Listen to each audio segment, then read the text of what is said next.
इसका स्पेसिफिक यदि ये हमें पता चल जाता है कि ये वायरस खांसी का कारण है, तो उसके लिए हम स्पेसिफिक एंटीवायरल ड्रग देते हैं।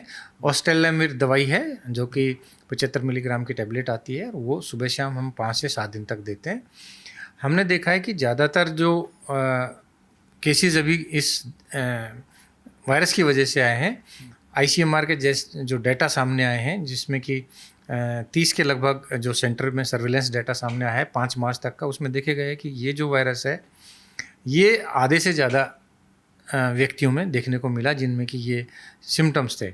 और इसका जो ड्यूरेशन है वो भी खांसी, बुखार और सांस फूलने का भी 10 से 15 दिन तक रहता है।